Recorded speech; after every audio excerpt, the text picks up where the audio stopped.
There are only two things I can tell you today that come with absolutely no agenda. The first is congratulations.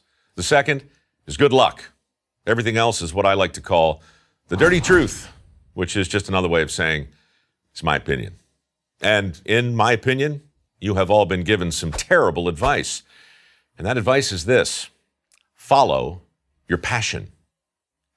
Every time I watch the Oscars, I cringe when some famous movie star, trophy in hand, starts to deconstruct the secret of their success.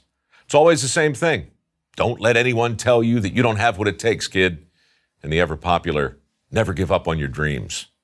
Look, I understand the importance of persistence and the value of encouragement, but who tells a stranger to never give up on their dreams without even knowing what it is they're dreaming? I mean, how can Lady Gaga possibly know where your passion will lead you? Have these people never seen American Idol? Year after year, thousands of aspiring American Idols show up with great expectations, only to learn that they don't possess the skills they thought they did. What's really amazing, though, is not their lack of talent. The world's full of people who can't sing. It's their genuine shock at being rejected.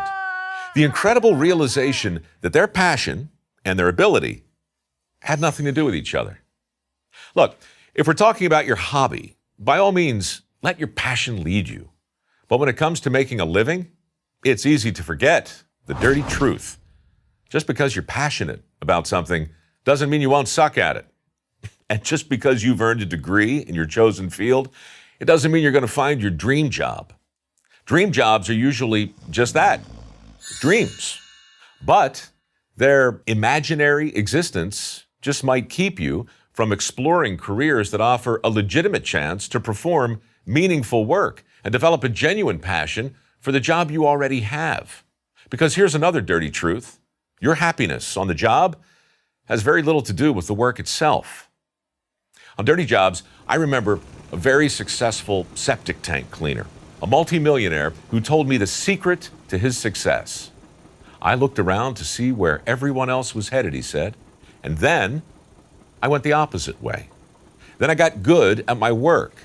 Then I began to prosper, and then one day I realized I was passionate about other people's crap. I've heard that same basic story from welders, plumbers, carpenters, electricians, HVAC professionals, hundreds of other skilled tradesmen who followed opportunity, not passion, and prospered as a result. Consider the reality of the current job market. Right now, millions of people with degrees and diplomas are out there competing for a relatively narrow set of opportunities that polite society calls good careers. Now, meanwhile, employers are struggling to fill nearly 5.8 million jobs that nobody's trained to do. This is the skills gap. It's real, and its cause is actually very simple. When people follow their passion, they miss out on all kinds of opportunities they didn't even know existed. When I was 16, I wanted to follow in my grandfather's footsteps. He was a skilled tradesman, could build a house without a blueprint. That was my passion, and I followed it for years. I took all the shop classes at school. I did all I could to absorb the knowledge and skill that came so easily to my granddad. Unfortunately, the handy gene is recessive. It skipped right over me, and I struggled mightily to overcome my deficiencies, but I couldn't. I was one of those contestants on American Idol who believed his passion was enough to ensure his success. One day, I brought home a sconce I had made in wood shop. Looked like a paramecium. After a heavy sigh, my granddad gave me the best advice I've ever received. He told me, "Mike, you can still be a tradesman, but only if you get yourself a different kind of toolbox."